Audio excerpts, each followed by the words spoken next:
Saya share-kan dulu.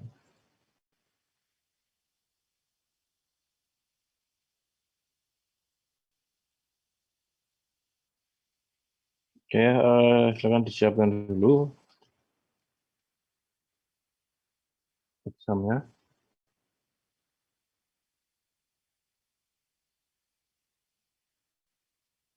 Ya, kemudian silakan di start. Ya, seperti biasa Apache web server.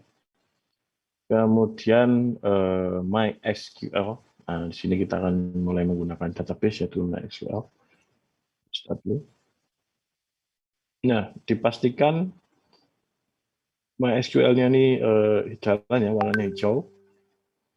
Kemudian portnya di sini 3306 dan di bawah sini tidak ada keterangan error, biasanya ada tulisan warna merah. Ya, bagi yang ada, monggo silakan saya beri waktu untuk konsultasi dulu, bagaimana mungkin bisa dijalankan. Gitu ya. Ada yang error?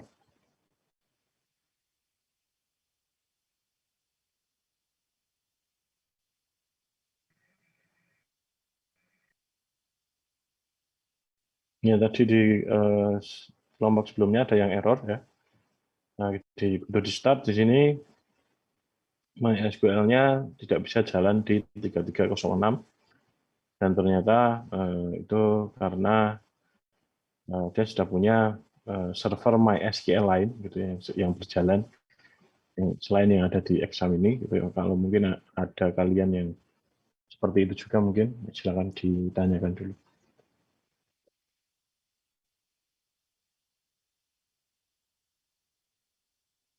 Tidak ada? Pak, izin tanya, Pak. Monggo. Kalau di saya ada MySQL shell-nya itu gimana, Pak? Oh ya, silakan di share screen dulu, Mas. Bentar, Pak, error ya, Pak. Ya.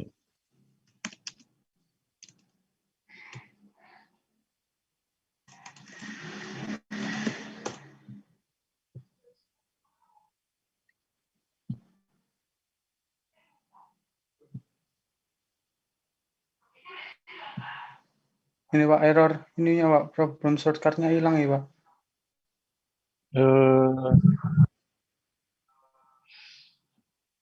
Di foldernya ada nggak, Mas? Cari di C exam htdoc ya. Lewat Explorer langsung bisa nggak? Gimana, Pak? Lewat Explorer, Windows Explorer. Bentar, Pak.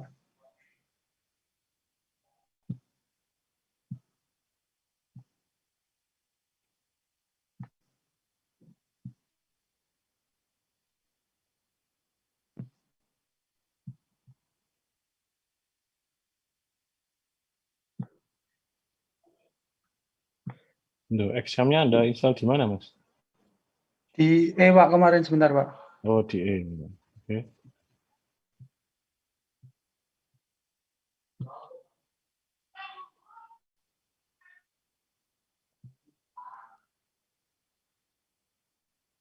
Sebentar, Pak.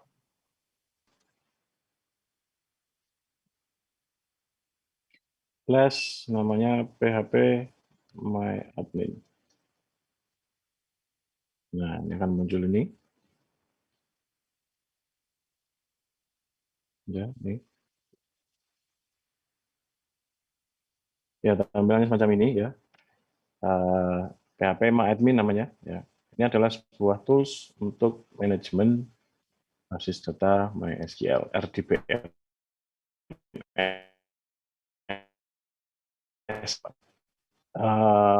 Tools ini sudah bawaan dari exam. Ya, kalau Anda install exam, ya. Misalnya di C saja ya, karena ini ada hubungannya dengan file permission dan sebagainya kalau di Windows. Nah, tadi kasusnya kalau diinstal di drive lain, itu kalau tidak punya cukup permission nanti akan menyebabkan error itu tadi. Atau bisa Anda jalankan, ya sebenarnya Mas Marcel tadi, Anda bisa jalankan asalkan Anda berjalan sebagai administrator usernya. Anda logout dulu dari Windows, itu kan user biasa gitu ya. Anda aktifkan dulu mode administrator Anda, administrator. nanti biasanya bisa jalan. Itu ya. Ini kemudian ini adalah PHP admin. Sekali lagi ini bukan database-nya ya, ini adalah tools, ini adalah software untuk memanage RDBMS MySQL. Gitu ya. Kemungkinan ada yang sudah pakai juga, ada mungkin SQL Yoke atau MySQL Workbench, ya itu sama saja. Nah, tapi ini adalah software bundling yang sudah ada dengan SAM-nya jadi satu. Jadi ketika Anda install, sudah disertakan. Gitu ya. Jadi tinggal Anda pakai dan ini free ya. Kalau SQL Yoke itu kan sebetulnya software berbayar kalau nggak salah ya. Jadi kalau Anda pakai, ya misalkan yang mungkin download dari mana, bisa langsung Anda pakai, biasanya software bajakan. Gitu. Kalau ini kan free. Gitu ya. Anda install, tinggal Anda pakai. Oke ya, ini adalah tampilan awalnya. Ini Anda bisa setting bahasanya, disesuaikan ya. Language-nya, kalau saya set bahasa Inggris ya, karena kalau ditranslate jadi bahasa Indonesia itu bahasanya sering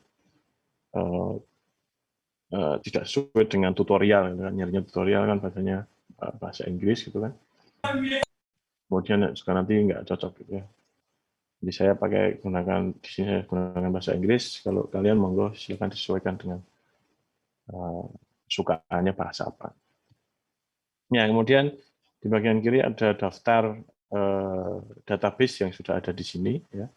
Kalau Anda belum pernah membuat, mungkin ada beberapa yang mungkin ada information schema, kemudian performance schema, ada MySQL sendiri. Itu jangan dihapus ya, itu adalah bawaannya. Ya, jadi jangan dihapus, Anda silakan buat baru aja kalau Anda nanti akan menggunakannya. Oke, kemudian langkah-langkah untuk membuatnya. Ini saya sampaikan secara GUI ya. Jadi sebenarnya cara yang paling tepat untuk belajar itu memakai query, memakai SQL.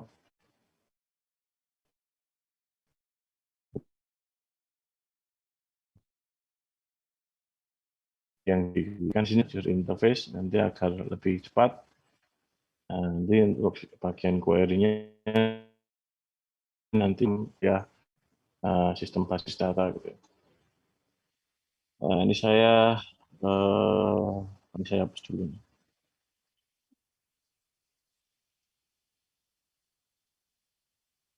Ya, ini jangan diklik di tab database ini bisa, atau diklik di bagian kiri, klik new. Ini akan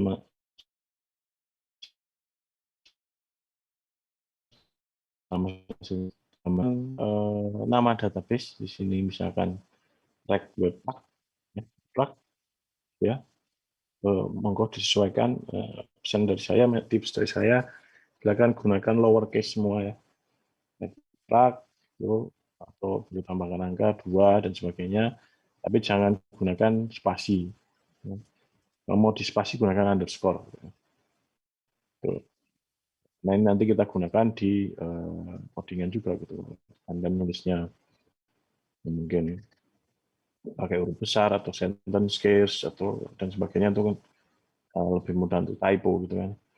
Dengan gunakan huruf kecil semua lowercase.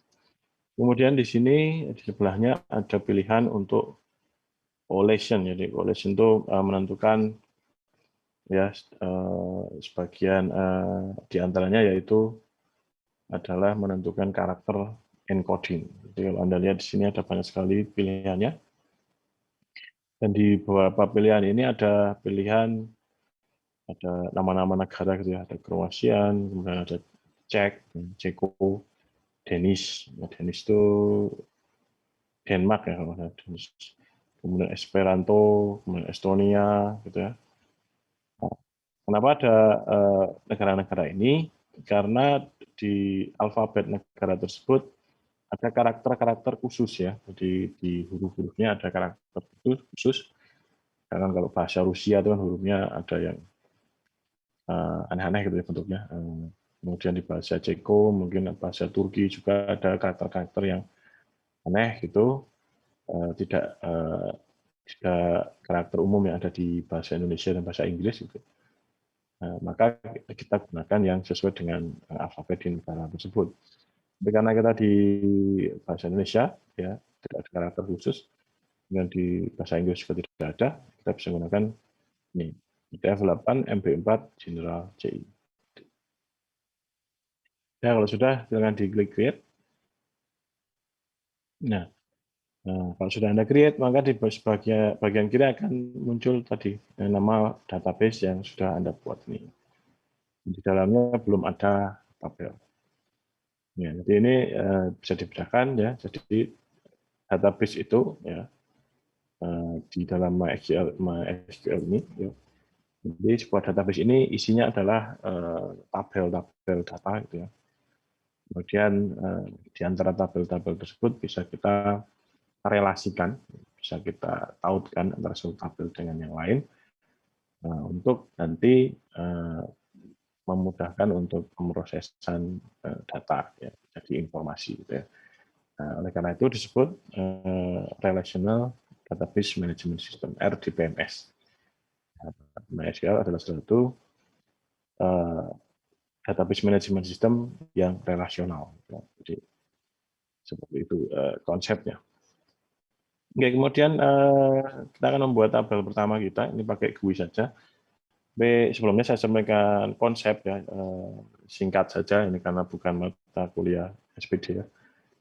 Jadi sebenarnya ya, sebelum kita membuat sebuah tabel ini, ada tahap-tahapan khusus ya sebelum ini gitu ya. Jadi ada urut-urutannya sebelum nanti akhirnya kita membuat tabel ini. Itu ada di perancangan basis data ya. Dengan basis data itu yang pertama kita lakukan identifikasi dulu, disebut dengan entitas gitu ya. Jadi kita menentukan dulu di aplikasi kita ini akan mengelola proses atau alur sistem seperti apa. Kemudian ada berapa entitas yang akan ada di situ. Entitas di sini maksudnya kalau misalkan kita membuat sistem informasi akademik, SIA, gitu ya. Entitasnya ya tentu saja yang pertama adalah mahasiswa, tentu saja ya mahasiswa, kemudian ada dosen, kemudian ada ruang kelas, gitu ya, kemudian ada ada jadwal, kemudian dan sebagainya, ada mata kuliah, gitu ya. Itu adalah entitas-entitas yang ada di sistem itu. Kita harus mengidentifikasi itu dulu, ya, sebelum kita melangkah ke sini, gitu ya. Tapi cerita singkatnya kita sudah melakukan identifikasi itu semua dan entitasnya sudah kita tentukan. Misalkan di sini kita akan membuat sebuah tabel mahasiswa. Ini saya menamakan TBL mahasiswa. Ini penamaan saja. Jadi kalau Anda mau namakan mahasiswa saja juga boleh sebenarnya. Ini cuma gaya saya dalam penamaan saja. Jadi, setiap programmer itu punya gaya sendiri-sendiri ya. Itu ya. Selama tidak menyalahi aturan sih nggak masalah. Kalau ini saya namakan seperti ini, ya. Ini untuk mewakili entitas mahasiswa. Gitu ya. Jadi sebuah entitas mahasiswa. Kemudian di dalamnya nanti akan terdapat atribut-atribut ya. Atribut-atribut ini adalah sebuah data ya dari fakta yang melekat pada entitas tersebut. Contohnya apa? Nanti kita akan misalkan di sini tidak usah terlalu panjang ya. Jadi nanti di tabel mahasiswa ini kita akan memuat data antara lain nama, kemudian jurusan, kemudian alamat, kemudian nomor telepon misalkan. Kita akan membuat 4 itu saja. Jadi 4 informasi ini ya, 4 data ini kita sebut dengan entitas. Jadi setiap mahasiswa akan punya 4 data itu. Itu yang disebut dengan atribut. Ya. Nah, kita tadi ada nama, alamat, nama, jurusan, alamat, nomor telepon. Berarti ada 4. Kita tambahkan satu lagi untuk penandanya, itu sebagai istilahnya primary key, ya, kunci utama. Ya. Nanti ini digunakan untuk relasi dengan tabel yang lain. Nah, sementara kita masih satu tabel dulu, tapi tetap kita gunakan primary key. Jadi masukkan 5, kemudian klik go di sini. Nah, akan muncul tampilan untuk memasukkan nama-nama kolomnya tadi atau atributnya. Nah, kita masukkan yang pertama adalah ID, kemudian nama. Nah, ini nggak usah. Sekali lagi tips ya, pakai huruf kecil aja semua, biar konsisten gitu ya. Nama, kemudian jurusan, kemudian di sini mungkin alamat, kemudian di sini saya tulis nomor underscore ya, nomor telepon maksudnya. Nah, itu adalah penamaan dari kolom atau atributnya. Ya, selanjutnya adalah kita menentukan primary key-nya, ID ini. Ini nanti kita gunakan sebagai primary key untuk menghubungkan dengan tabel yang lain. Mungkin di pertemuan depan akan kita coba ya. ID, kemudian yang perlu Anda centang di sini adalah AI ini, auto increment, centang dulu. Nah, dia otomatis akan menjadikan dia sebuah primary, ini primary key maksudnya, kunci utama. Pada centang ini, dia otomatis akan menjadikan si ID ini sebagai primary key. Nah, auto increment ini buat apa? Auto increment ini nanti akan menambahkan ID secara otomatis. Kita tidak usah menentukan ID-nya berapa, si database ini yang akan membuatkan ID untuknya. Jadi misalnya kita nanti masukkan data, kita cuma masukkan kolom nama, jurusan, alamat, nomor telepon tanpa kita masukkan ID. Ketika kita insert, kita save, gitu ya, maka ID-nya ini akan otomatis di-generate oleh database-nya. Kelebihannya apa dari auto increment ini? Dia akan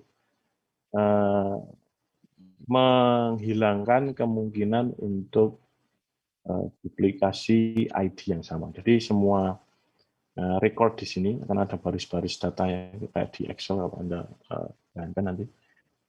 Maka setiap baris ini akan memiliki ID yang berbeda. Tidak ada ID yang sama. Tidak ada yang double, tidak ada yang kembar.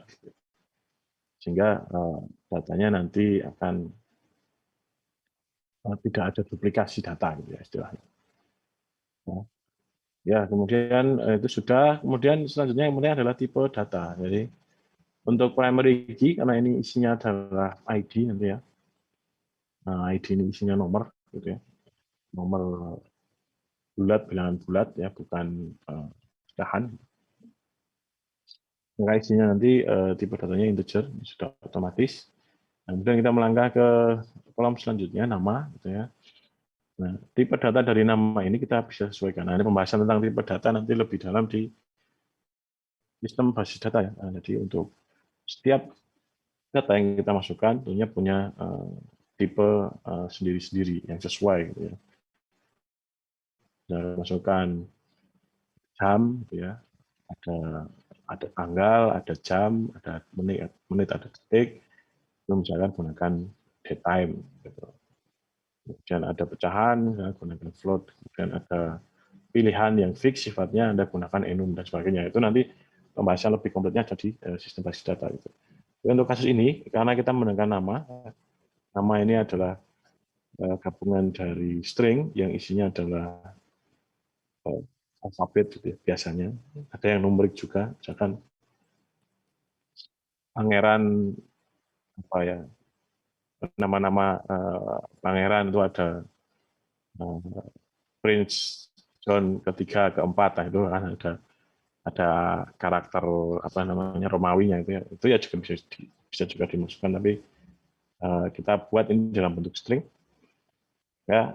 Kemudian tipenya string karakter ya. Di sini untuk Anda bisa lihat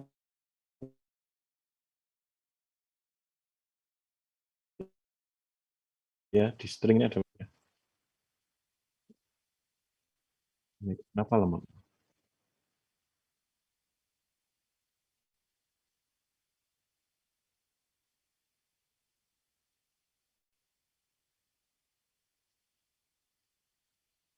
Nama, ini kita buat ini dulu. Nah, kita kalau Anda lihat di bawah-bawahnya sering ada beberapa macam ya, ada char, varchar, tinyx dan sebagainya dan lainnya. Di sini kalau Anda highlight di sini, sebenarnya dia punya karakter atau keterangan khusus di sini. Ini ada error nih, harusnya ada. Nah, ini ya. Ini kalau char ini fixed length 0 sampai 255 default 1. Ya, jadi ini chart itu seperti itu, dia punya spesifikasi seperti itu, bisa Anda lihat di highlight-nya. Tapi kita akan gunakan varchar. Ini variabel length 0 sampai 65.000 sekian gitu ya, maksimum karakter. Nah, itu dan kita misalkan masukkan angkanya, ini sebenarnya bebas ya. Kelebihan dari varchar ini dibanding misalkan char atau text gitu ya, karena dia adalah variabel width, lebarnya dia variabel. Gitu. Nah, ketika kita set di sini 255 gitu ya, kemudian misalnya kita masukkan data yang kita masukkan itu namanya misalkan Agus gitu ya, maka memakai 4 karakter, 4 digit karakter gitu ya, maka yang 251 lainnya akan dibebaskan dari alokasi memori. Jadi ini lebih fleksibel dan lebih hemat.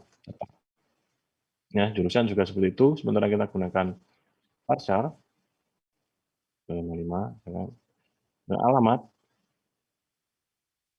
varchar 255, kemudian nomor telepon ya ini karena isinya angka tapi bisa dimasukkan nanti sesuai dengan tentuan dari aplikasi kita mau gimana gitu ya, mau filternya bisa depannya pakai 0 atau pakai plus 62 gitu ya. Untuk mengakomodasi itu semua kita pakai varchar saja 255. Sebenarnya nggak nyampe ya 255, tapi karena yang terpakai hanya berapa digit, 12 atau 13 digit gitu ya. Maksimal gitu kan. Saya rasa kelebihannya tidak akan menjadi masalah. Oke, kemudian kita bisa klik save di sini.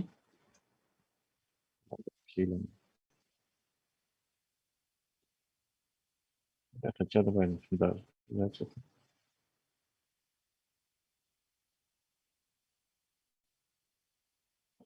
itu ada tips-tips dari teman-teman. Ya, oke. Kemudian silakan di save. Nah, kalian akan sudah punya sebuah tabel, belum ada isinya ya. Ada ID, nama, jurusan, alamat, nomor telepon. Kemudian di ID ini ada gambar kuncinya, bagaimana kan dia primary key, kunci utama gitu ya. Kemudian ada ekstra di sini auto increment tadi. Ya, auto increment ini digunakan untuk menambahkan data secara otomatis, ini dilakukan oleh sistem database-nya. Tidak usah menginputkan secara manual. Oke, seperti itu. Ini sampai di sini ada pertanyaan dulu. Pak mau tanya Pak. Monggo. Nanti ada apa sih cara local host itu bisa jadi online, ngerti nggak Pak? Kan itu mah buat kita doang, buat orang lain gitu. Bisa nggak? Oh, mengupload ke hosting ya? Iya betul. Ya nanti di akhir-akhir aja itu Mas. Saya akan sampaikan di pertemuan akhir aja. Jadi kita kan sudah buat sesuatu dulu, baru kita hostingkan. Itu akan saya dimuka. Gitu.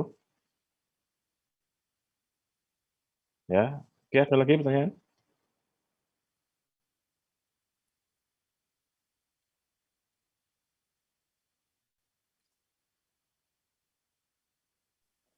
Aman Pak, aman.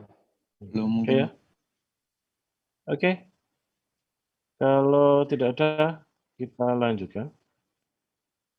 Langkah selanjutnya, kita bisa menginsert data atau tambahkan kalau bahasa Indonesia, insert. Nah, di sini ada dua buah form untuk menambahkan data. Nah, yang pertama tadi ID, ini kita kosongkan saja karena dia auto increment, jadi akan mengisi dirinya otomatis gitu. Kita masukkan data, misalkan ada Aji, gitu. Jurusan Teknik Informatika. alamat dengan Yogyakarta, kemudian nomor telepon 0957 123456. Itu adalah record yang pertama, kita bisa masukkan lagi. Yang kedua, namanya adalah Budi, ya. Jurusan Teknik Elektro. Alamatnya mungkin di sini Bantul. Telepon 012345.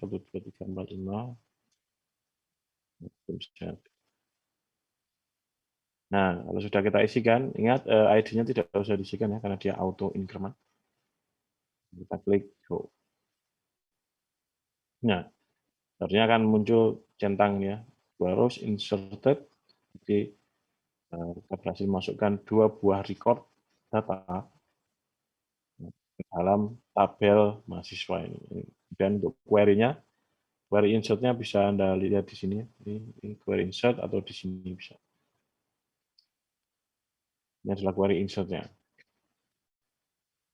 Ya, kalau kita nanti sudah di PHP-nya, nah kita memakainya query ya. Nah, jadi seperti ini. Ini saya tunjukkan versi GUI-nya saja dari penggunaan PHP mapping. Ya, oke. Kalau sudah ada hijau, nah, kalau kita browse di sini, nah kan ada data. Ini tabel mahasiswa, gitu ya, TPL mahasiswa. Isinya ada record 1, ini ada Messi, record 2 ada Puji. Seperti itu. Oke, sampai di sini. Ini sudah insert data. Mungkin ada yang belum bisa.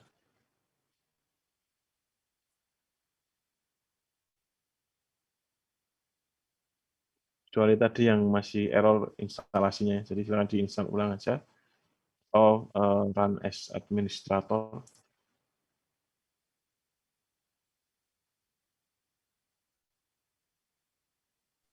Saya mau nanya Pak, Ya, kalau untuk pengisian datanya itu yang melalui localhost tuh bisa juga ya Pak? nah itu kita akan buat itu, Pak. Kalau untuk masih sampai di sini masih belum bisa berarti ya Pak ya? Masih belum bisa gimana maksudnya? Belum bisa diakses dari localhost, dari web, maksudnya dari browsing gitu Pak? Input datanya. Input datanya belum. Nah ini kita akan menuju ke situ, Mas. Ya, kita akan menuju ke situ. Kita akan koneksikan dulu dari codingannya gitu ya ke database ini. Gitu. Baru setelah kita connect, nanti kita bisa melakukan yang namanya CRUD, Create, Read, Update, Delete Data. Yang ini contohnya nanti ke tabel ini. Gitu? Ya Pak. Oke, ini sudah semua ya. Saya harapkan bisa semua. Ini tutorial singkat saja, tidak terlalu mendalam karena ini bukan mata kuliah S2D gitu. Jadi saya tunjukkan bagaimana kita membuat database dan kemudian membuat tabel. Ya, kemudian saya tunjukkan tadi menginsert data secara dari sisi database-nya itulah. Nah, kemudian kita beralih ke text editor, silakan dibuka.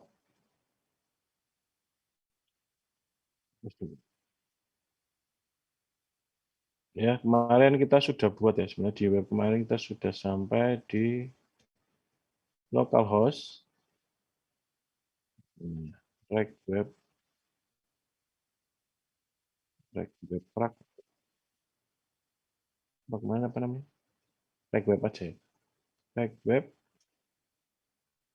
Nah, kita sudah ada tampilan login ini. Nah, nanti ke depannya kita akan menggunakan tampilan ini agar bisa bekerja dengan basis datanya ini. Sudah login gitu ya. Jadi sementara kita buat koneksinya dulu. Silakan ke text editor. Buat file baru di folder reg web Anda. Ini file. Namakan dia koneksi .php. Mana ini? Koneksi PHP. Nah, file koneksi PHP ini akan menangani koneksi ke database yang sudah kita buat tadi ya barusan. Nah, kita silakan dibuat PHP. Ini isinya kode PHP ya. Jadi istilahnya ini bagian back end-nya, jadi tidak perlu terlalu banyak HTML, seminimal mungkin gitu ya. Kemudian langkah-langkahnya, koneksi ke database MySQL. Di sini menggunakan fungsinya adalah kita buat dulu ya, buat variabel untuk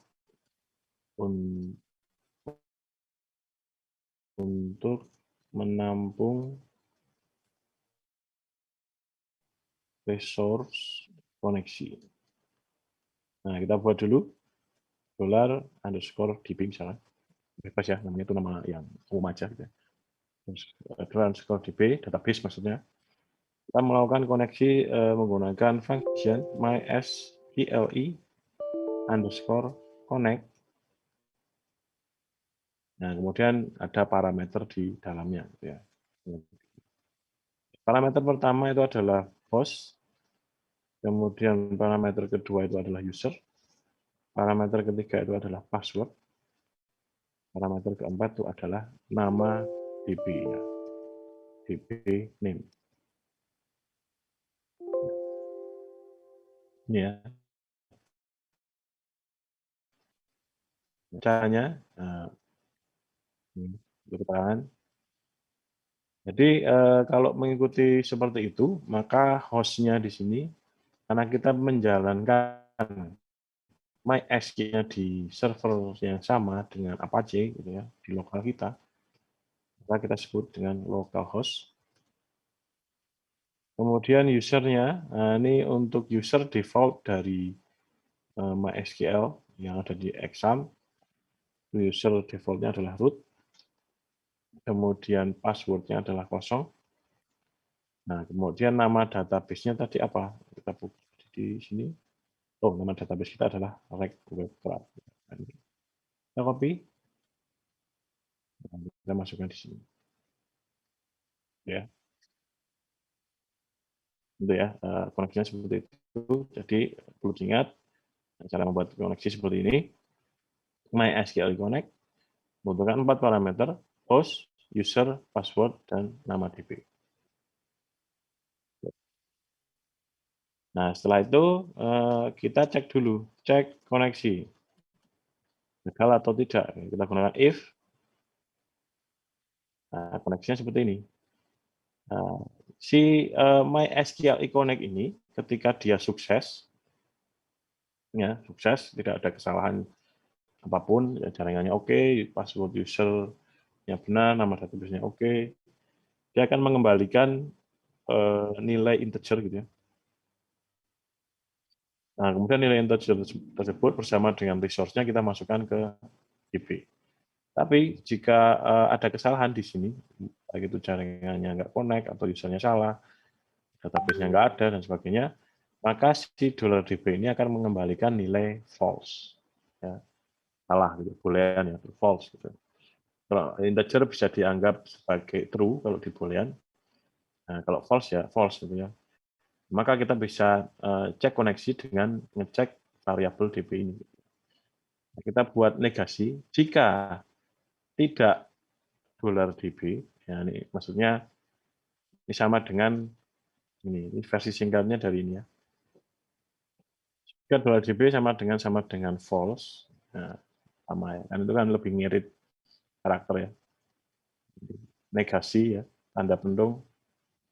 Jika tidak connect gitu ya istilahnya. Jika tidak connect, kita tuliskan apa? Nah, kita tuliskan, kita echo aja yang sederhana. Jika tidak connect, tuliskan ini. Koneksi gagal, Mas Bro. Ya. Tuh. Kita simpan. Ya.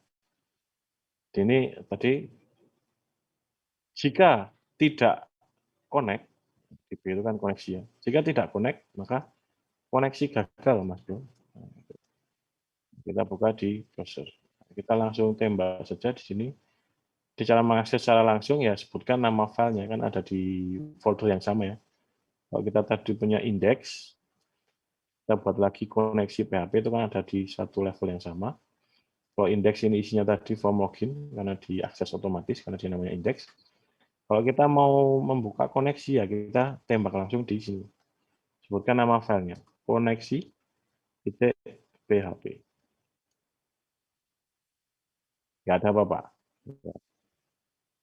Itu karena koneksinya sukses. Nah, coba kita sengaja menyalahkan ya, dibuat error gitu ya. Misalkan saya masukkan di sini nama database-nya nggak ada gitu. 234 itu kan nggak ada. Kita simpan, kemudian kita refresh. Nah, kan muncul ini warning unknown database reg webpack 123 karena nggak ada. Kemudian line errornya di file koneksi PHP line 5 ada keterangan koneksi gagal Mas Bro. Koneksi gagal Mas Bro ini adalah tadi yang ada di statement if. Nah, itu ya kemudian ini sedikit tips ya. Warning yang semacam ini, warning atau error semacam ini kan sifatnya sangat teknikal yang dibutuhkan oleh programmer, oleh kita. Sebagai user kita tidak perlu tahu ini, malah menimbulkan bahaya ya kalau ini. Oh koneksinya ada di file itu koneksi PHP letaknya di sini. Oh errornya di line 5. Ya kan user nggak perlu tahu itu. Mereka perlu tahunya oh koneksi gagal Mas Bro. Gitu kan. Oh nggak connect ini error ini baru terjadi apa gitu kan. Sedangkan informasi ini harusnya tidak tampil saat diakses oleh user. Ya, user biasa, user yang mengakses web kita. Gitu. Kalau saya dari selama di proses development, proses coding, proses buatan nggak masalah karena kita yang programmernya gitu ya masalah. Tapi nanti pada saat kita upload misalkan di hosting kan bisa diakses oleh semua orang gitu. Jangan sampai muncul seperti ini. Cara yang paling singkat ya itu ada namanya menggunakan error suppressor. Error suppressor. Ya, semacam suppressor yang ada di senjata gitu. Nah, kalau misalkan Anda pakai assault rifle misalkan M4A1 atau SCAR gitu ya. Nah, kalau Anda tambahkan suppressor di depannya, dia akan mengurangi suara ledakan tembakannya. Gitu. Itu kalau di senjata. Ya kalau di ini di pemrograman ini, error suppressor ini sama dia fungsinya untuk mengurangi bahkan menghilangkan atau tidak menampilkan pesan error. Tambahkan karakter add di depan function atau eksekusi program yang kiranya nanti potensial untuk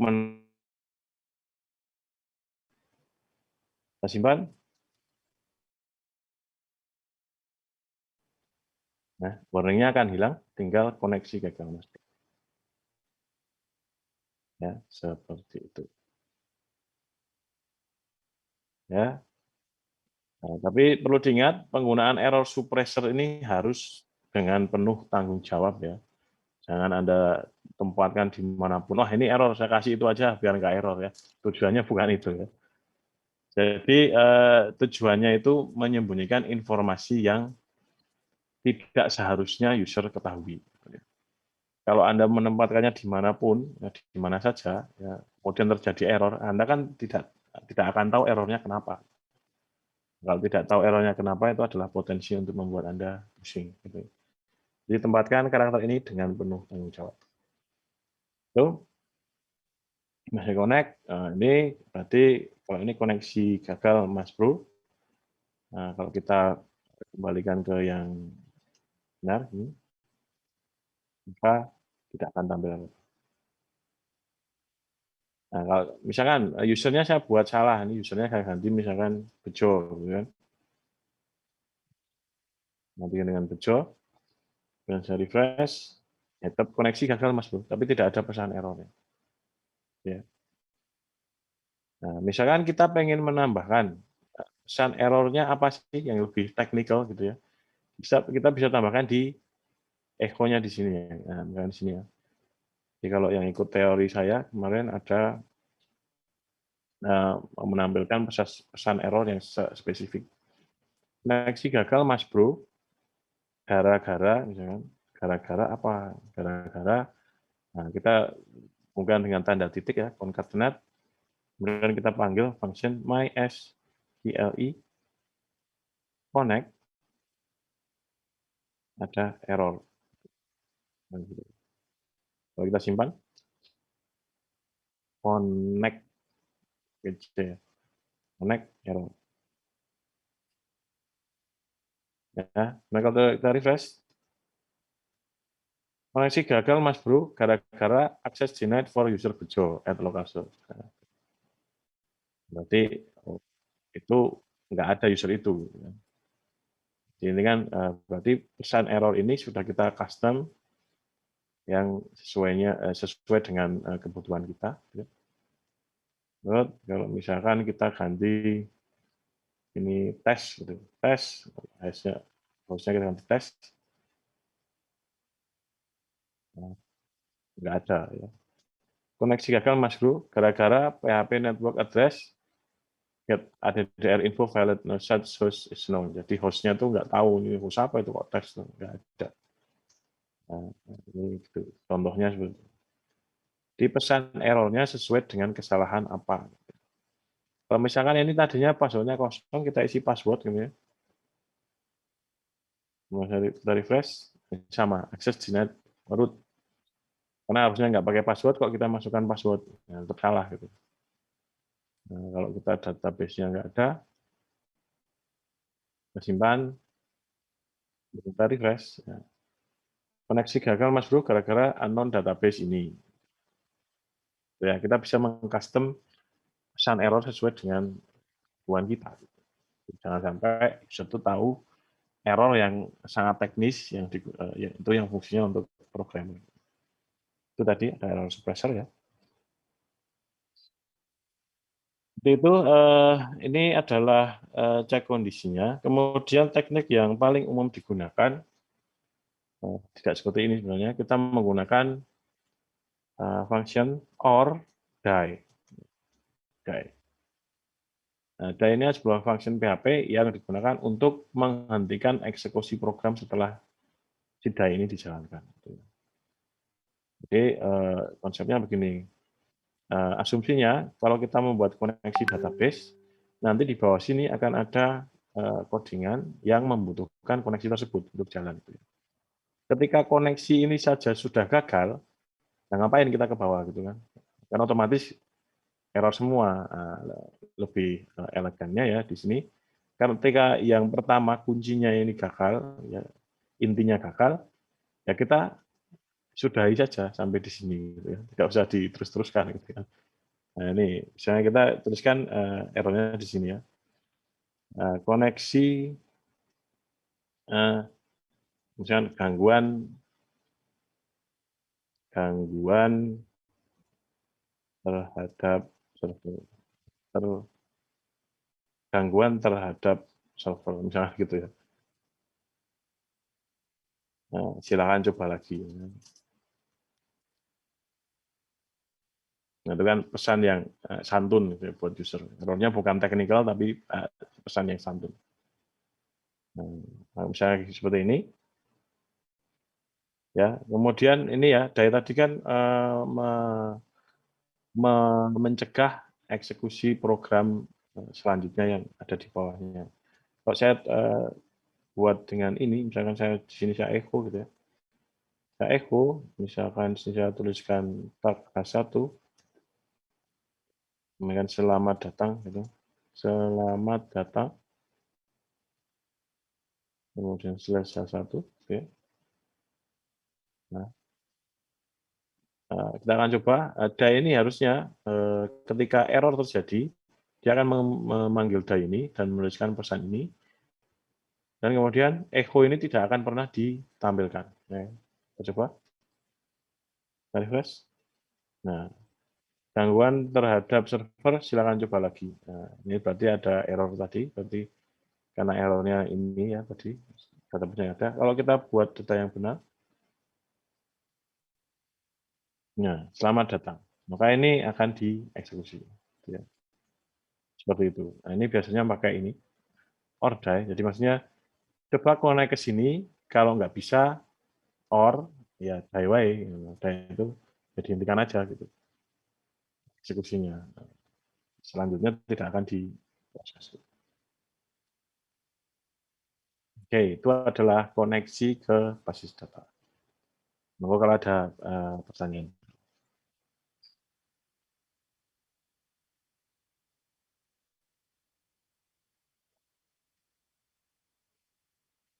Belum ada?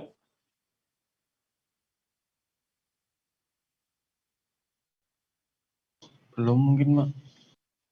Oke. Ya, kemudian untuk gambaran, nah ini kan koneksinya cuma satu barisnya. Di baris 6 ini adalah koneksinya. Ketika kita berhasil menggunakan ini, ya, sukses, tidak ada error apapun, maka kita bisa menggunakan resource database yang telah berhasil kita koneksikan dengan menggunakan variabel DB ini. Nah, ini saya berikan gambaran singkat untuk selanjutnya ya, materi selanjutnya. Nah, kemudian yang pertama kita lakukan setelah kita berhasil melakukan koneksi adalah query. Kemudian selanjutnya adalah eksekusi query. Eksekusi query. Kemudian fetch data namanya, mengambil data. Ini gambaran singkat ya, ini topik untuk minggu depan sebenarnya. Yang pertama adalah kita membuat query dulu, ini sudah Anda pelajari harusnya. Kita buat sebuah variabel untuk menampung query SQL, misalkan ke SQL. Kemudian kita isikan sebuah query yang select bintang from nama tabelnya apa? tbl_mahasiswa. tbl_mahasiswa.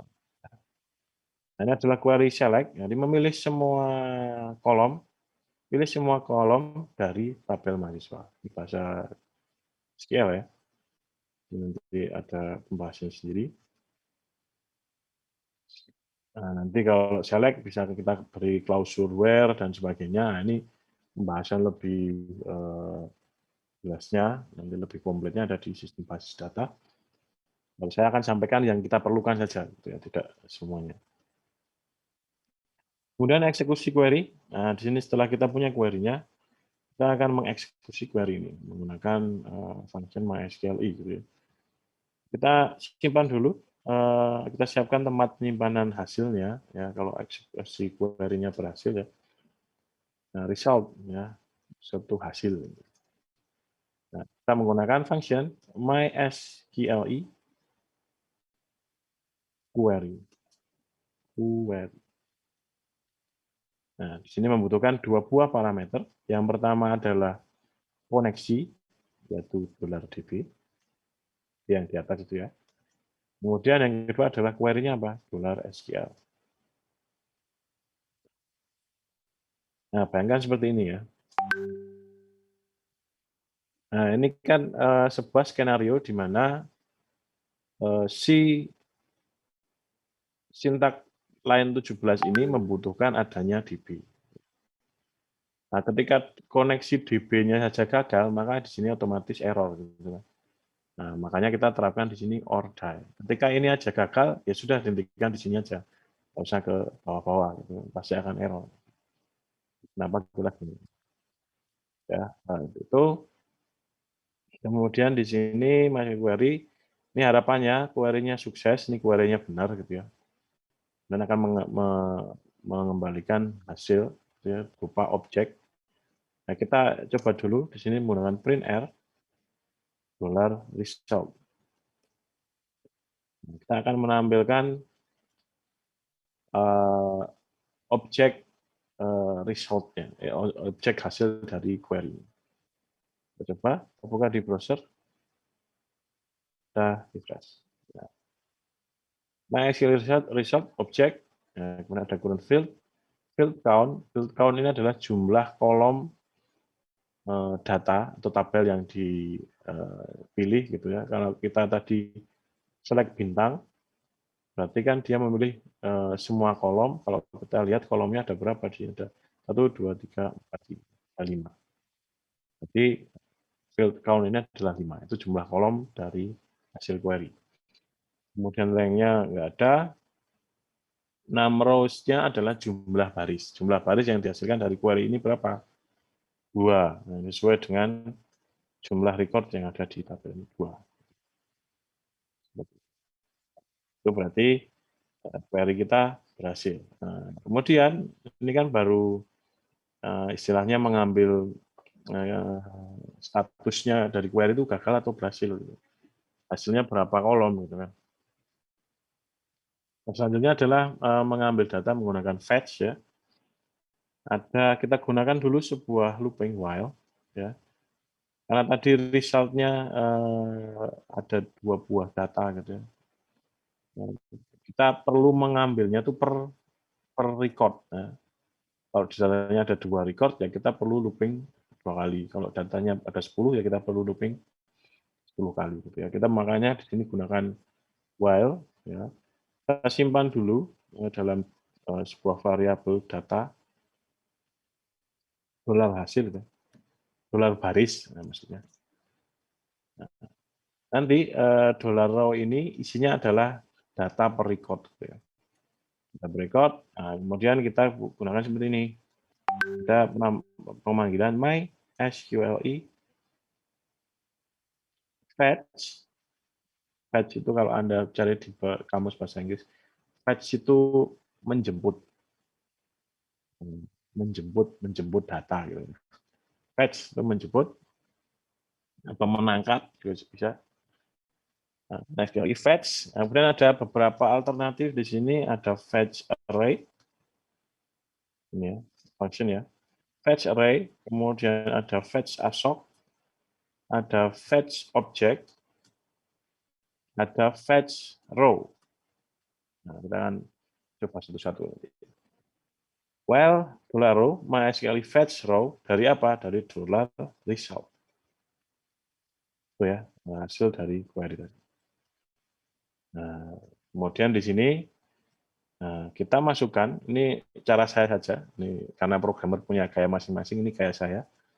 Nanti yang lain mungkin berbeda gitu ya. Saya akan membuat sebuah array kosong data namanya. Array kosong ya. Kemarin sudah dibahas tentang pengantar di PHP. Ini adalah array kosong. Kita akan menambahkan baris per baris data di dalamnya. Datanya apa? Datanya ya array dari recordnya per baris row ya. Jadi masukkan $row. Nah, dia while ini akan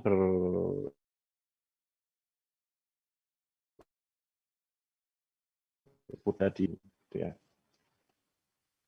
Nah, kemudian kita bisa print R. Ini cetak data ke browser. Ya, kita gunakan ini print R.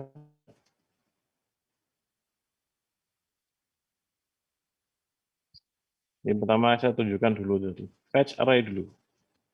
Ini akan saya tunjukkan biasanya. Fetch array. Nah, kemudian kita print R di sini $data.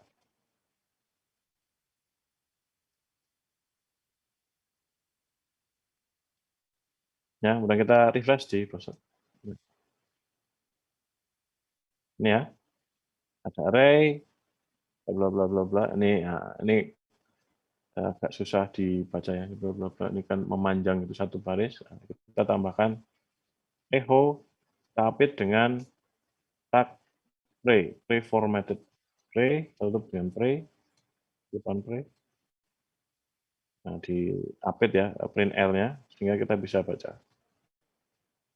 Nah, ini adalah hasil dari fetch array.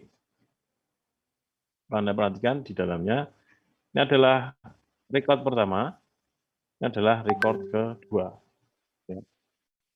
Nah, kalau Anda perhatikan di dalam setiap recordnya ada 2 data yang double gitu ya. Nih.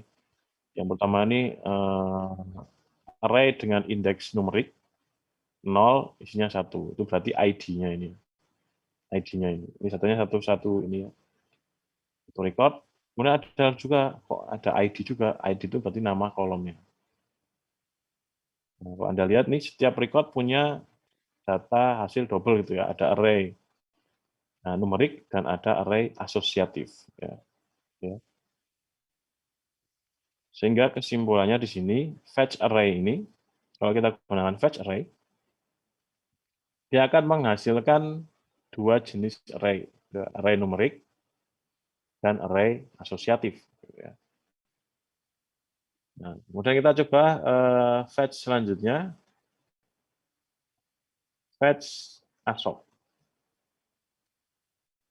Nah, kita simpan, kita perhatikan, kalau tadi ada data double ya, ini satu-satu ada Maji, dan Monika, Yogyakarta, ini sama double. Kita gunakan fetch ASOC, nah, kan jadi array asosiatif saja. Di ASOC ini berarti array asosiatif. Kelebihannya apa dari yang tadi? Ya, kalau tadi kan sekali kita mengambil data kan ada data double. Ada yang ID-nya numerik 01 gitu ya, ada yang ID-nya asosiatif ya. Indeksnya ini sesuai dengan nama kolomnya. Ini sesuai dengan nama kolomnya. ID, nama, jurusan, alamat, nomor telepon. ID, nama, jurusan, alamat, nomor telepon. Ini adalah indeksnya adalah sesuai dengan nama kolomnya. Kelebihannya apa? Dibandingkan fetch array, kita akan otomatis memangkas 50% memori. Gitu ya. Kalau fetch array tadi ada dua array, numerik dan asosiatif. Kalau ASOC ini satu array saja di asosiatif. Yaitu memangkas memori yang digunakan oleh PHP-nya. Ya. Itu fetch ASOC. Kemudian ada lagi fetch row. Fetch row adalah kebalikan dari fetch ASOC. Nah, dia indeksnya adalah array numerik, ikutan gitu ya, 01, 2, 3, 4. Nah, ini kan ada kalanya kita membutuhkan ini gitu ya untuk sesuatu pemrosesan apa gitu tertentu ya sesuai kebutuhan kita ya yang membutuhkan penomoran gitu ya indeksnya. Ini sama juga ya daripada fetch array ya benar. Dia hanya mengembalikan array numerik saja untuk fetch row. Kemudian yang terakhir adalah fetch object. Nah, kalau Anda perhatikan ini array ya. Kalau kita gunakan fetch object sesuai dengan namanya bisa ditebak ini adalah mengembalikan objek. Ya. STD class object. Ya. Ini sama pakainya seperti asosiatif tapi ini bentuknya objek. Nanti pemanggilannya berbeda. Pemanggilannya model objek. Kemudian kalau ada muncul pertanyaan gitu ya, Pak, dari keempat itu mana yang paling disarankan? Ya kalau saya pribadi menggunakan fetch ASOC. Ya karena secara performance itu paling cepat gitu ya dari lainnya gitu ya. Tentu saja dari fetch array lebih cepat karena fetch array memorinya 2 kali lipatnya. Gitu. ASOC dipotong dari 50%. Kemudian kalau ada kalian browsing ya performa antara fetch ASOC, fetch object, kemudian fetch array gitu ada browsing akan ada hasil benchmarknya gitu ya terhadap berapa dataset berapa ribu row gitu ya performanya akan terlihat di situ bahwa yang paling cepat adalah fetch ASOC. Kemudian yang paling lambat adalah fetch object gitu ya. Nih seperti itu. Oke, itu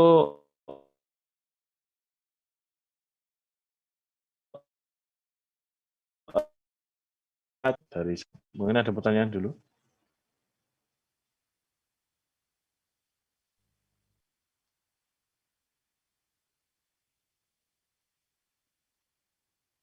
Belum ada? Halo? Belum kayaknya, Pak. Oke, ya saya bisa dipahami daripada ini koneksi dulu ya. Koneksi kemudian penanganan errornya saya pakai ORDRY di sini.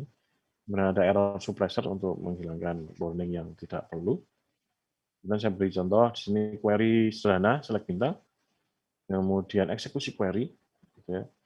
Kemudian mengambil data, nah, ini style saya aja, kemudian saya cetak datanya di sini, gitu ya. Nah, seperti itu, ini fundamental, basic, ya saya harap kalian tidak kesulitan, gitu. Saya mencoba untuk menjelaskan dengan sesederhana mungkin. Semoga bisa dipahami. Kemudian Mas Alfian, monggo kalau ada tambahan.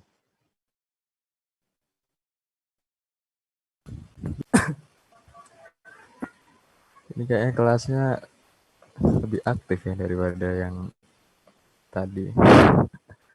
Tadi ada yang udah tanya tentang apa namanya database kalau di hosting gimana. Nah, sebenarnya itu nanti bisa di akhir ya. Cuman daripada nanti malam nggak bisa tidur malah kepo dan lain sebagainya, saya rasa saya kasih gambaran sedikit aja ya buat kalian. Nanti bisa kalian dalami sendiri. Oke, jadi sederhananya gini. Kalau kalian itu kan tadi udah punya PHPMyAdmin ya sebagai graphic user interface-nya, sebagai helper-nya, sebagai pembantunya untuk kita mengelola dari si database MySQL. Nah, kita udah punya PHPMyAdmin tuh, cuman jalannya di lokal.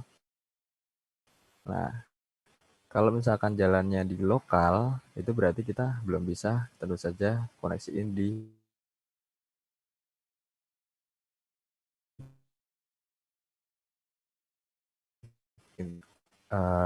membantu kita supaya kita bisa langsung upload production ke internet. Nah, sebenarnya caranya gimana? Pokoknya yang paling penting itu kalau kalian develop ya pastinya harus di localhost dulu ya. Gak ada ujuk-ujuk langsung di-upload gitu kan. Develop di localhost dulu, kemudian ya kalian udah beli hosting, udah beli domain ya. Nanti kalian searching sendiri apa itu hosting, apa itu domain. Tapi sederhananya domain itu alamat yang di atas ini. Nah, jadi untuk nunjukin jalannya gitu. Kemudian kalau hostingnya itu tempat penyimpanan filenya. Itu hosting. Kalau domain itu adalah alamatnya. Gitu. Ibarat ada rumah dan alamat rumah. Sederhananya kayak gitu. Nah, ini ya misalkan nih. Misalnya ada cPanel. Nah, cPanel ini kita ibaratkan aja kayak SAM nih. SAM kan dia bundling atau mengikat banyak library ya, termasuk ada database, ada FTP itu untuk transfer file gitu. Ada web server. Nah, ini SAM-nya cuman gini aja, dia nggak banyak. Nah, ketika kita udah beli hosting gitu kan, anggap aja ini kayak SAM. cPanel ini kayak SAM. Kontrol semua. Ini isinya kontrol semua. Nah, di sini tentu saja sama kayak ini. Ada database. Ini database juga nih. Ya, ini hosting yang berbayar nih ya. Berbeda lagi kalau free ya. Free mungkin akan lebih sedikit lagi. Ini database. Nah, tuh ada PHPMyAdmin tuh. Terus ada MySQL database. Jadi kita bikin dulu database-nya kalau misalkan memang belum bikin ya. Atau menambahkan database-nya. Baru kita setting di sini PHPMyAdmin. Ketika dibuka nanti isinya kayak gini, sama aja. Ya memang sama aja. Cuman bedanya ini di online. Nah, kalau di sini nanti kita cuman ini aja, setting database MySQL-nya. Kalau udah, kita baru bisa mengaplikasikan di PHPMyAdmin. Nah, untuk sisi development-nya, kalau kita mau pindah ke production itu sisi yang udah internet gitulah istilahnya. Udah kita internetin. Nah, itu tinggal kita ekspor dari hasil apa yang sudah kita buat. Ya, misalkan saya udah bikin database, udah bikin table, dia tinggal diekspor. Nah, ekspor nanti keluarnya adalah file SQL. Satu file SQL. Nama filenya SQL. Itu nama file apa? Format filenya SQL. Nah, nantinya ini ya, ekspor. Kalian klik database-nya, ekspor. Keluar tuh SQL-nya, filenya. Nah, kalau udah, nanti tinggal kita import di sini. Nah, kita bikin database-nya terus saja di tempat itu ini bikin database-nya, kita import, kita klik database-nya namanya apa, kita import tuh SQL-nya, browse mana SQL-nya, dicari gitu kan ya, udah selesai gitu doang. Jadi kita nggak bikin ulang di sini, tapi kita meneruskan apa yang sudah kita buat di dalam localhost. Itu untuk database yang dihostingkan ya. Nah, yang paling penting yang harus kalian pahami itu yang bagian lokalnya dulu, PC development-nya. Mungkin nanti kalau udah semuanya selesai, baru diterapkan di sini. Nah, kemudian di sini saya ingin menambahkan ya beberapa hal terkait dengan database. Nah, gini ya teman-teman. Yang kita pakai saat ini dan yang memang diajarkan di kampus kebanyakan itu pakai MySQL. Nah, MySQL ini dia mempunyai konsep, dia mempunyai paradigma dengan cara relasional. Nah, jadi ingat, database itu nggak cuma MySQL. Dan database itu nggak cuma konsepnya table kayak gini. Ada banyak. Mungkin kalau kalian kemarin di Algo itu udah dapat SQLite gitu. Nah, itu dia sama juga kayak MySQL. Dia modelnya relasional. Cuma dia lebih kecil. Penggunaannya untuk production yang lebih kecil. Kan nama juga Lite. Apa sih yang diharapin dari Lite? Gede-gede gitu. Enggak. Dia lebih irit lah ibaratnya. Lebih tiny. Nah, ini untuk MySQL, dia itu pakai RDBMS. Jadi Relational Database Management System. Dan konsep yang dipakai adalah relasional. Nah, kalau udah pakai table begini, nah ini udah pasti konsep relasional itu. Nah, sebenarnya ada banyak sekali konsep-konsep yang ada di internet yang ini nanti juga sebenarnya kalian butuhkan. Sebenarnya kalian butuhkan ketika nanti kalian kerja di perusahaan, kalian bikin produk sendiri. Nah, kalian perlu mengetahui banyak database yang ada gitu. Tapi yang paling penting kalian paham dulu tentang relasional ini. Ini ibaratnya kayak gerbang awalnya deh. Gerbang utama kalian untuk belajar apa namanya? database lain. Nah, iya, kalau di sini dari top 7 database paradigma nih itu ada 7 database konsepnya. Ya, kayak yang pertama itu ada key value. Nah, key value ini kayak Redis dan lain sebagainya. Ini dia ada database yang unik. Nyimpennya itu nggak di hard disk, tapi di mana? Di memori, di RAM kalian. Di RAM server. Gunanya untuk apa? Gunanya untuk mempercepat kinerja. Jadi ini ibaratnya kayak site database-nya.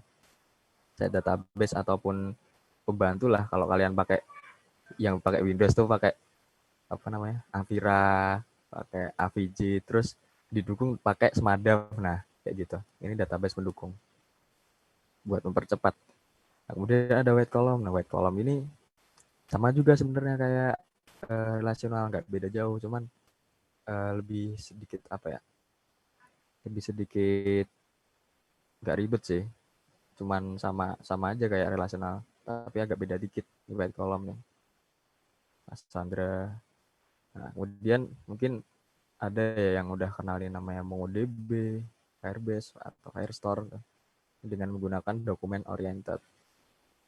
Nah, itu pakai JSON. Kalau kalian udah kenal yang namanya JSON, mungkin di Algo ada JSON aja. Gitu. Ada pokoknya kalau kalian udah kenal JSON, nah kalian enak nih pakai model database yang ini. Nah, kemudian ada lagi Graph. Graph ini ya cuman konsepnya aja kayak Graph biasa sebenarnya. Nah, kemudian ada lagi search engine. Database search engine. Jadi kalau misalkan kalian kerja di e-commerce ataupun kerja di mana ya, kayak Shopee, kayak Tokopedia gitu-gitu. Nah, itu kan searching jadi hal yang paling utama ya di website kayak gitu. Nah, di situ kita pakai sebenarnya database yang khusus buat searching. Kan banyak tuh orang banyak cari produk, cari barang dan sebagainya. Itu kan udah gede sendiri tuh datanya. Itu bisa kalian pakai database searching. Makanya Elasticsearch biasanya. Ataupun yang lainnya. Kemudian untuk multimodel ini database yang modelnya tuh digabung-gabung gitu loh. Tuh, ini termasuk konsep baru sih ini, multimodel ini. Dan masih banyak lagi. Tapi ini yang paling atas ya.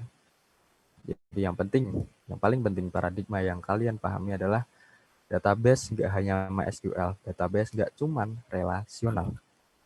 Gitu. Nanti kalau mungkin ya pas di basis data kalian nggak dikasih tahu tentang kayak gini, nah itu karena apa? Karena ya kampus ajarannya semua pakai MySQL.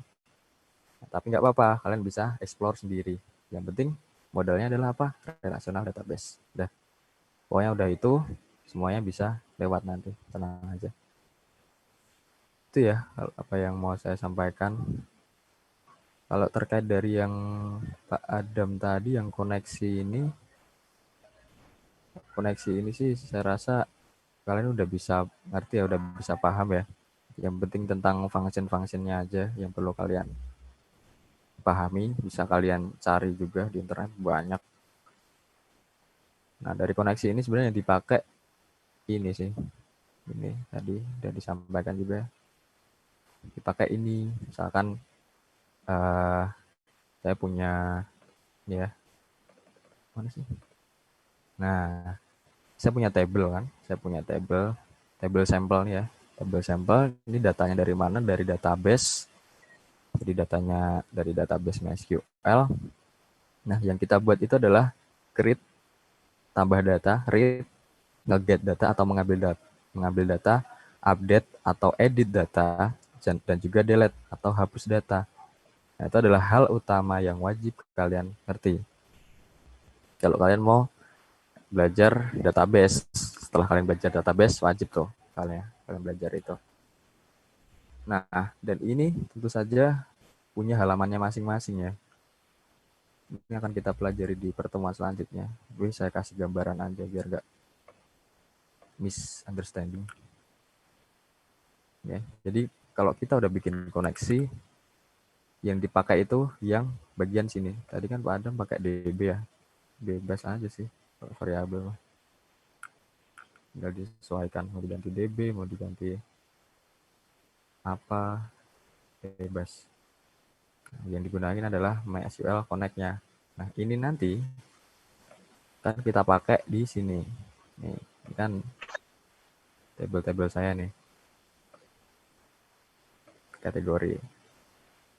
Akan dari get data dulu deh, dari tampil data. Nah, ini nanti manggil dari si punya koneksinya tuh, dipanggil dulu. Terus nanti yang ini, yang tadi MySQL Connect tuh, dipanggil di bagian query-nya. Jadi semuanya pasti manggil kayak gini, manggil koneksinya. Biar kita bisa fetching datanya atau mengambil datanya. Itu. Pun diedit juga ada. Tuh butuh koneksi lagi. Diedit ini ya. Tadi kan di read ya. Read data. Ini edit, ini tambah. Ini tambah data nih. Ini kita butuh koneksi juga semuanya. Nah, semuanya pokoknya. Hapus pun juga. Nah, yang paling sering kalian lihat kan yang di bagian ini ya. MySQL query ini ya. Nah, itu nanti bakalan kita pakai di seluruh halaman.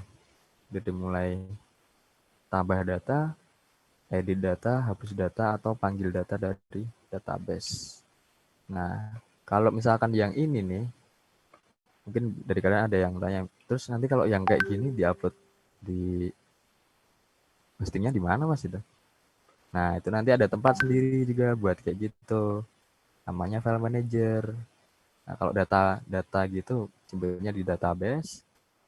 Kalau misalkan yang source code atau coding-codingan kayak gini, itu nanti simpennya di file manager.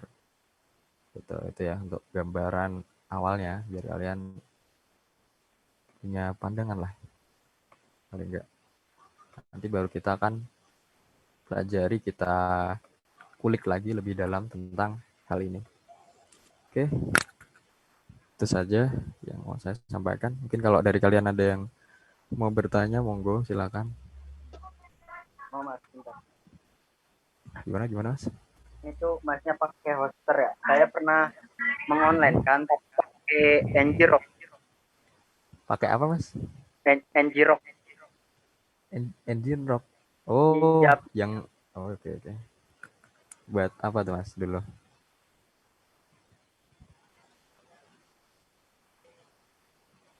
Halo Mas, Mas siapa tadi? ya mas. Kenapa? Buat apa dulu? Buat Mm-mm. Cuman show ini doang, database. Kok show database? Show web biasa tanpa database atau database ya? yang web biasa doang mas. Itu nyoba-nyoba doang. Oh, yang statis gitu ya? Ya. Hmm. Nah, kalau Masnya itu berbayar kan yang itu apa free? Saya lupa deh. Ngrok free mas. Ngrok. Free ya? Oh iya free. Kalau yang free itu juga ada sih database-nya, cuman ada juga yang dia nggak ada tuh database-nya. Jadi tergantung kalian kalau mau pakai yang free gitu, dilihat kebutuhannya aja. Oke. Bagus Mas. Dari apa dulu? SMK-nya RPL apa? Udah ngerti gitu? Pak explore sendiri? Sendiri mas. Bagus. Bagus. Nanti dicoba yang itu ya. Yang PHP Matin cari aja. Cuma punya kendala di itu mas. CRUD. Iya Pak. CRUD. Oh, kendalian di CRUD. Oke. Nanti yang ini kita pelajarin sembari jalan ya. Oke. Yang lain ada lagi?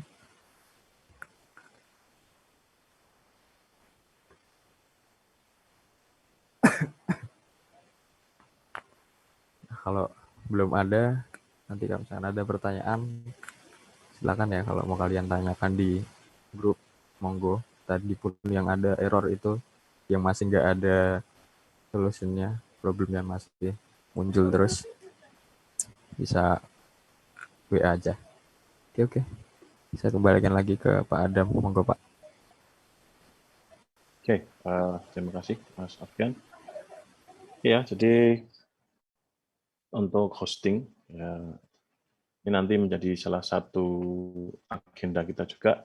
Ini masih saya pertimbangkan lah. Apakah perlu kami ajarkan, gitu ya. Jadi misalkan nanti responsi setelah UTS-nya itu kan ada 2 kali responsi ini kita, yaitu pertemuan ke-7 dan 14. Apakah nanti di pertemuan ke-14 itu responsinya Anda mengupload ke hosting gitu atau gimana? Saya minta pendapat dulu dari teman-teman ini.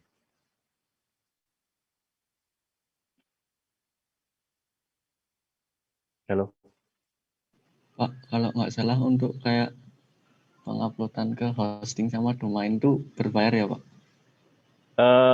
Tidak semuanya, jadi ada yang gratis juga, ya. Nanti saya tunjukkan, mungkin Mas Alfian juga lebih tahu banyak tuh ya. Ada beberapa provider dari domain dan hosting itu yang gratisan, ya. Tapi tentu saja gratisan ini punya kelemahan ya, jadi namanya juga gratis itu kan. Kelemahannya misalkan ya kalau lama tidak dipakai gitu nanti akan dihapus gitu kan. Terus kemudian fitur-fiturnya juga minimal, kemudian kecepatannya juga mungkin agak lemot gitu ya karena gratis itu. Kemudian yang berbayar itu tadi yang ditunjukkan salah satu contohnya dari Mas Alfian itu yang berbayar itu punya cPanel namanya. cPanel itu software untuk manajemen domain hostingnya gitu ya. itu adalah peralatan ilmu yang wajib ya. Kalau bagi saya, kalau Anda belajar web, ya, maka kelulusannya istilahnya, kelulusannya itu ya bisa menghostingkan aplikasi web Anda. Itu bisa online dan bisa diakses oleh semua orang via internet gitu. Baru itu Anda bisa dikatakan lulus belajar pemrograman web. Ya kan beda dengan pemrograman desktop ya, kalau Anda pernah misalkan Java gitu atau Delphi gitu kan, kalau sudah Anda jalankan, sudah running di komputer lokal Anda, ya itu sudah jadi. Tapi kalau web ini, kalau menurut saya pribadi ya, Anda lulusnya itu sudah berhasil menjalankan di hostingnya. Dan bisa diakses oleh siapa saja, kapan saja via koneksi internet. Itu berarti sudah berhasil menjalankan dengan tuntas, gitu ya, membuat aplikasi web dengan tuntas. Menurut saya. Jadi nanti akan saya ajarkan yang mungkin di akhir-akhir pertemuan. Ada opsi ya, nanti skenario-nya bisa macam-macam ya. Apakah Anda pengen yang minimal, yang gratisan gitu, sebatas tahu, atau pengen mencoba yang berbayar. Jadi ini tidak harus satu orang satu ya. Jadi kalau misalkan Anda Anda carilah browsing provider domain hosting yang ada, Anda searching, itu ada namanya fitur subdomain ya. Subdomain itu anak domain lah. Misalkan Anda beli domain satu, sewa ya, sewa domain satu, itu kisaran harga sama hostingnya gitu ya, paling minimal tuh 50 ribuan tuh sudah dapat, kayaknya berbayar, itu yang berbayar ya. Nah, satu itu Anda bisa isi dengan ada beberapa provider tuh yang subdomainnya tak terbatas. Jadi misalkan Anda menyewa domain web 8.xyz misalnya, atau .pw misalnya, murah atau harganya domainnya cuma 14.000 setahun gitu ya. Kemudian hostingnya paling cuma 50.000 ya, itu per 3 bulan. Dan sewa satu itu kemudian Anda buat subdomain untuk bisa juga. Dan dengan biaya itu Anda bisa mempelajari manajemen domain hosting secara yang nyata, yang berbayar, yang profesional lah istilahnya. Jadi membayar domainnya bayar gitu, bukan yang gratisan. Apa mau seperti itu atau gimana nih, nanti saya perlu konsultasi dengan kalian juga gitu ya. Jadi gimana nih menurut teman-teman?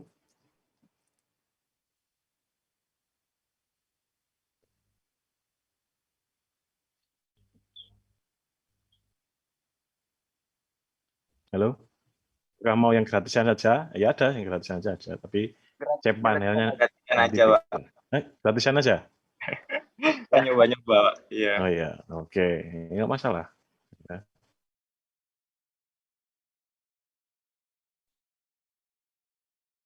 Pak, mau builder itu apa beda tuh sama Pak? Wix.com, ya saya sudah pernah coba. Beda atau sama dengan apa maksudnya, Mas? Saya tanya dulu. Yang itu yang tadi kayak cpanel Oh, itu beda, sama nggak, Pak? ya beda. Jadi Beda kalau kan? Wix.com itu istilahnya apa ya? Anda coding tapi bukan cuma drag and drop aja ya. Ya. Drag and drop, Anda ganti gambarnya, Anda teksnya, kayak pakai apa ya, kalau software itu apa ya? Banyak drag and drop, kemudian Anda simpan, kemudian mungkin ada yang trialnya gratis dan berbayar dan sebagainya. Tapi Anda tidak menangani secara teknikalnya, ya kan? Betul gitu ya? Iya Pak, benar Pak. Ya, tidak ada coding, tidak ada upload, tidak ada setting, tidak ada ngimport database, nggak ada. Kalau coding ada Pak, itu sekarang yang baru ada. Ada. Nambahan coding sendiri bisa gitu ya? Nambah coding sendiri bisa Pak. Ya. Nah, gitu. Manajemen basis datanya bisa. Buka PHP sama adminnya bisa. Kalau itu nggak ada Pak. Nah ya. Ya. Nah, itu kan berarti kita terikat dengan perusahaan itu gitu lah. Data kita ikut di sana. Ya. Kalau diambil oleh sana, yang ngaturnya sana, jadi lebih terikat gitu lah. Bukan milik kita sendiri. Gitu, Mas. Oke, Pak. Makasih, Pak. Jadi bedanya itu ya. Jadi memudahkan sih. Jadi kalau yang mungkin minimal codingnya belum bisa coding, pengen bikin website ya pakai Wix itu bisa. Jadi drag and drop. Tapi kalau kalian anak IT ya harusnya ya coding gitu. From scratch gitu ya, biar Anda tahu. Jadi kelebihannya kalau di zaman sekarang, apalagi di web, walaupun Anda bikinnya from scratch dari nol banget, nggak ada tulisan sama sekali di file indeks PHP Anda, gitu ya.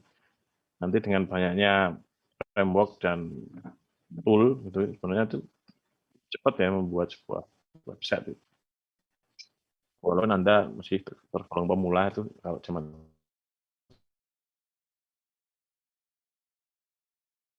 sekarang seperti itu. Itu, monggo kalau ada pertanyaan lagi sebelum saya tutup.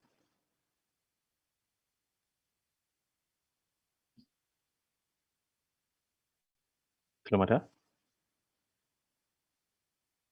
Belum mungkin, Pak. Oke.